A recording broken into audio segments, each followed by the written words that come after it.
मेरे ख्याल में हैदर अली को मौका देना चाहिए था, लेकिन नंबर वन बाबर आजम अब पूरी दुनिया में ओडीआई टीम की रैंकिंग में बिस्मिल्लाहिर्रहमानिर्रहीम। आप देख रहे हैं क्रिकेट बाय इमरान और मैं आपके साथ अब्दुल इमरान। उम्मीद करता हूँ आप सब खैरियत से होंगे। और मैंने आज बात करनी है जो Pakistan versus south Africa series चली है उस सीरीज़ के हवाले से। और पहले दो मैचेस में मेरी तबीयत नासाज थी जिस वजह से मैं आपसे बात नहीं कर पाया, तो मैं कंप्लीट जो सीरीज़ है उस पर आपसे बात करना चाहता हूँ। पाकिस्तान सीरीज़ तो जीत चुका है और फर्स्ट मैच बहुत ब्रिलियंट पाकिस्तान खेला था, अच्छी बॉलिंग की थी, 270 तक को रिस्ट्रिक्ट किया और फिर चेस किया। लेकिन पहले मैच में भी हमें एक चीज़ की कमी नज़र आई, वो मिडिल आर्डर की थी।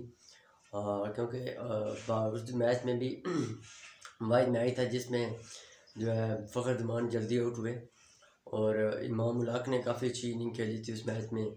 और बाबर आजम तो बहुत ब्रिलियंट हैं, उन्होंने एक बहुत ज़बरदस्त नाक खेली, 100+ रन की और मैच जिताने में अहम रोल अदा किया था। लेकिन मिडिल आर्डर आगे फिर वहाँ पे हमें थोड़ी सी कमी नज़र आ रही है। टैलेंट की कमी तो नहीं है, लेकिन ये कह सकते हैं कि कंट्रीब्यूशन की कमी है। पार्टनरशिप बिल्ड नहीं हो रही, जल्दी आउट हो रहे हैं जिस वजह से कोई ख़ास फ़ायदा तो नहीं हो रहा।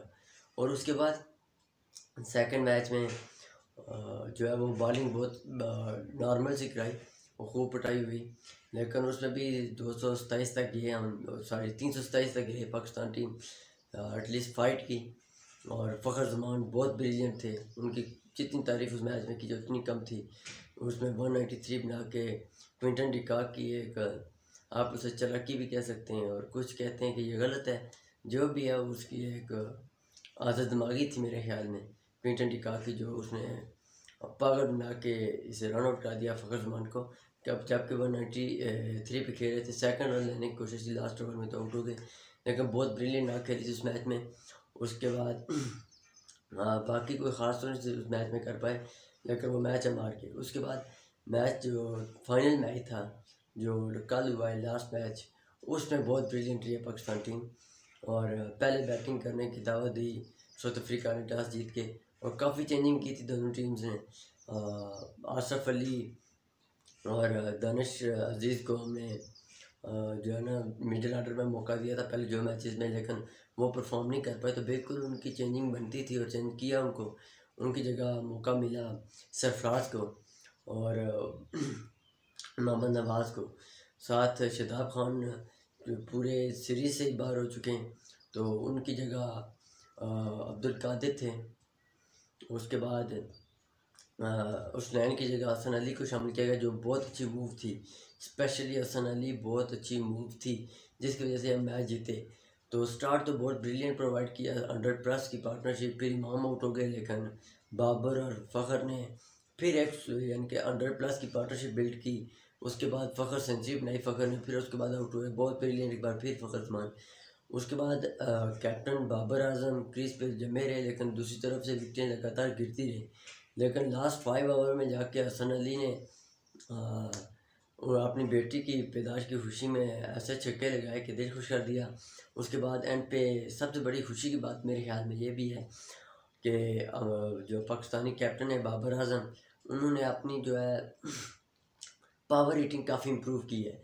पहले वो क्लासिक प्लेयर तो शुरू से ही हैं, लेकिन उनके पास पावर रेटिंग की इतनी इस काबिलियत से नहीं कर सकते थे जो अब उन्होंने की है। तो उम्मीद करें कि वो पावर रेटिंग को ऐसे आगे लेके चलें।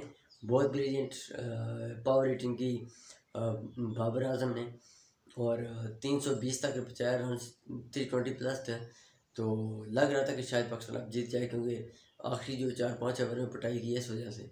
लेकिन उसके बाद अच्छी बॉलिंग की शहनशाह अफरीदी ने, और रऊफ़ ने अच्छी बॉलिंग की, हसन अली ने एक विकेट लिए, अच्छी बॉलिंग की। अब स्पेशली कादिर की जो है ना तारीफ बनती है, क्योंकि कादिर ने बहुत ब्रिलियंट बॉलिंग की और कमाल कर दिया। और यंग बच्चे हैं भी, और साउथ अफ्रीका के अंदर जाकर साउथ अफ्रीका के खिलाफ बॉलिंग कराना इतना ईजी नहीं होता।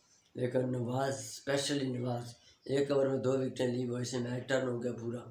तो पाकिस्तान ने बॉलिंग भी अच्छी की, बैटिंग भी अच्छी की, everything is alright in this series. But एक चीज़ की कमी मुझे अभी तक नज़र आ रही है, वो हमारे पास मिडिल आर्डर की कमी है। मिडिल आर्डर में कोई भी ऐसा बैट्समैन नहीं है जो लंबा स्टे कर सके, लंबा स्कोर कर सके, जल्दी जल्दी में आते हैं, हिट करते हैं और आउट जाते हैं। आसिफ अली एक पावर हिटर थे, उनके पास ये साथ भी यही था। सरफराज को मौका दिया, वो भी ऐसे कर रहे हैं। रिजवान आउट ऑफ फॉर्म चल रहे हैं अभी, तो उम्मीद है कि रिजवान फॉर्म में आएंगे वापस, और सरफराज भी अच्छा परफॉर्म करें, उम्मीद तो यही है। लेकिन इस सीरीज़ में वो कुछ नहीं कर पाए। एक मौका मिला सरफराज को, वो उसमें कुछ नहीं कर पाए। सिर्फ 13 रन किया और आउट हो गए। दानिश अजीज़ को बहुत बड़ा मौका मिला था, और यंग बच्चे हैं भी, लेकिन वो भी कुछ नहीं कर पाए। तो मेरे ख्याल में हैदर अली को मौका देना चाहिए था, लेकिन चलें अगली सीरीज़ में देखते हैं क्या बनता है। तो उम्मीद है कि पाकिस्तान आइंदा अच्छा परफॉर्म करे। और सबसे अच्छी बात एक और आपसे शेयर करनी थी कि पाकिस्तानी कैप्टन बाबर आजम अब पूरी दुनिया में ओडीआई टीम की रैंकिंग में नंबर 1 पे हैं। तो congratulation to Babar Azam and his family. Thank you very much. इंशाल्लाह T20 सीरीज़ में आपसे बात होगी। अल्लाह हाफिज़।